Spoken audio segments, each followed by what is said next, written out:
बच्चों, तुम्हें चंदा मामा पसंद है ना? ये चंदा मामा की ही कहानी है। बहुत बहुत साल पहले चंदा मामा अपने रथ से आकाश में घूमने जाता था। उसके रथ को घोड़े नहीं बल्कि एक सुंदर हिरण खींचता था। हिरण की सुंदरता अलग ही थी। बड़े बड़े सींग और सुंदर छोटे छोटे बिंदुओं वाला शरीर। ये हिरण चंदा मामा को बहुत प्यारा था। चंदा मामा उसको बहुत प्यार करता था। उसको मुलायम मुलायम घास खाने को देता था, नरम नरम पत्ते खिलाता था। बहुत ही दुलारा हो गया था ये हिरण। एक बार यूं ही चंदा मामा हिरण के साथ स्वर्ग के एक बगीचे में घूमने निकला। इतने में उसकी नजर एक गोकर्ण के पेड़ पर गई। ओहो, कितना सुंदर है ये! वो कौन था पता है? वहां था एक सुंदर सफेद और गोल मटोल खरगोश। बगीचे की हरी भरी घास के ऊपर वो नरम रुई के जैसा खरगोश एकदम खुल के नजर आ रहा था।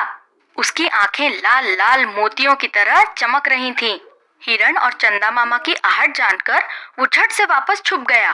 पर चंदा मामा को वह खरगोश इतना पसंद आ गया था कि उन्होंने उस घबराए हुए खरगोश को उठा लिया।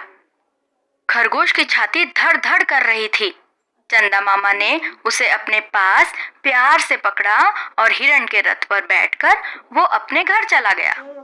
उस दिन के बाद खरगोश को पुचकारना शुरू हो गया। चंदा मामा जहाँ जहाँ जाता वहाँ वहाँ वो खरगोश को भी ले जाता था। उसे अपनी गोद में ही लेकर बैठ जाता था। बेचारा हिरण, अब उसे कोई भी प्यार नहीं करता था। चंदा मामा जब देखो तब खरगोश को ही लेकर बैठा रहता था। हिरण को खरगोश से जलन होने लगी। बेचारा क्या करता, चुपचाप बैठा रहता।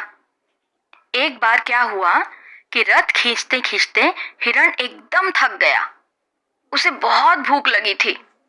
फिर वो एक बगीचे में गया और वहां की पत्तियां खाने लगा। ए हिरण, किसके पेड़ों की पत्तियां खा रहे हो? हिरण ने पीछे मुड़कर देखा तो खरगोश कमर पर हाथ रखकर ताव ताव में बोल रहा था। हिरण को बहुत गुस्सा आया। एक तो भूख लगी थी और ऊपर से सामने खरगोश। तेरा क्या जा रहा है?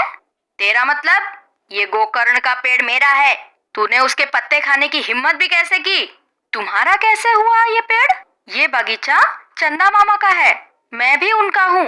मैं खाऊंगा पत्ते। इन पत्तों को मुंह तो लगाकर दिखा, फिर देख ऐसा मारूंगा तुझे। ए हे मारेगा मुझे।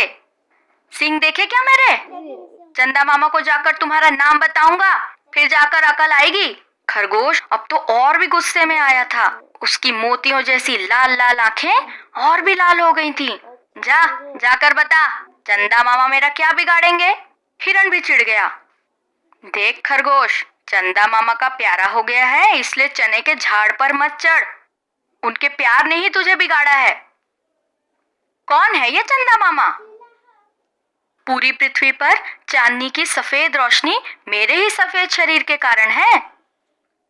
खरगोश का ऐसे बेफाम तरीके से बोलने के कारण हिरण आश्चर्यचकित हो गया और वहां से निकल गया। दूसरे दिन खरगोश रोज की तरह चंदा मामा की गोद में बैठा था। हिरण वहां पहुंचा और बोला, चंदा मामा, तुमने इस खरगोश को बहुत ही ज्यादा सर पर चढ़ाया है। क्या हुआ हिरण? क्या बात हो गई? तुम्हें पता है कल क्या हुआ? कल? क्या हुआ कल? कल मैं अपने बगीचे के गोकर्ण के पत्ते खा रहा था। बहुत भूख लगी थी मुझे। उतने में ये खरगोश वहां आया और मुझसे झगड़ा करने लगा। खरगोश तुमसे लड़ा?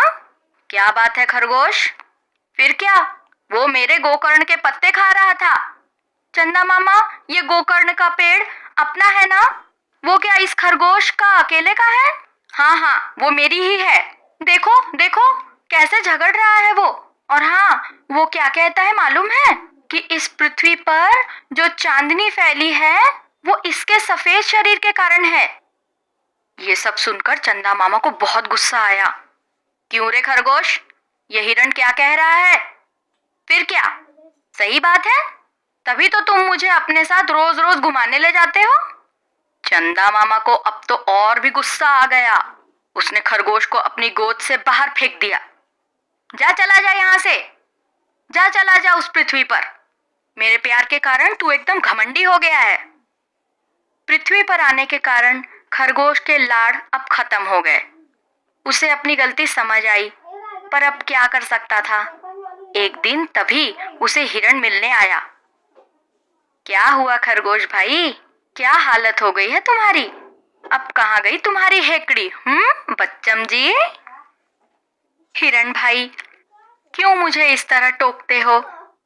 मुझे मेरे किए का बहुत पछतावा है। तुम्हारी चंदा मामा की मुझे बहुत याद आती है। मुझे वहां आने की इच्छा होती है। हिरण को उसकी बहुत दया आई। खरगोश भाई, क्या सच में तुम्हें अपने किए का पछतावा हुआ है? अब रो मत, मैं चंदा मामा से बात करूंगा। तुम चलो मेरे साथ चंदा मामा के पास। खरगोश को साथ लेकर हिरण चंदा मामा के यहाँ गया। चंदा मामा, मुझे ना खरगोश भाई मिला था। तो फिर? बेचारे के पृथ्वी पर बहुत बुरे हाल हैं। तो फिर उसके लिए मैं क्या करूं? नहीं चंदा मामा, खरगोश तो तुम्हारा बहुत प्यारा था। तुम्हें बिल्कुल बुरा नहीं लगता? ये देख हिरण, घमंडी लोगों को ऐसी सजा मिलनी ही चाहिए। पर चंदा मामा, जितनी सजा मिलनी थी मिल गई ना, उसे वापस ले आओ ना। ठीक है, तुम कहते हो तो बुला लो उसको। हिरण दौड़ते हुए बाहर गया और खरगोश को लेकर अंदर आया। रोते हुए खरगोश को देखकर चंदा मामा को बहुत बुरा लगा। उन्होंने उसे उठाकर अपनी गोद में रख लिया। देखो खरगोश, तुम्हें तुम्हारे किए की सजा मिली। इंसान को कभी दूसरों के भरोसे नहीं, अपने ही दम पर रहना चाहिए। तुम हमारे साथ अब रह सकते हो, पर अब पहले जैसे मैं तुम्हें रोज रोज घुमाने नहीं ले जाऊंगा। तुम्हें सिर्फ पूर्णिमा के समय ही ले जाऊंगा और बाकी के दिनों में मेरे साथ मैं सिर्फ हिरण को ही ले जाऊंगा। और फिर बच्चों, उस दिन से चंदा मामा सिर्फ पूर्णिमा को ही खरगोश को साथ में लेते हैं और बाकी के दिनों में सिर्फ हिरण को। तुमने देखा कि नहीं? नहीं ना? फिर आज ही रात को जरूर देखना। चंदा मामा के साथ आकाश में कौन है, हिरण या खरगोश?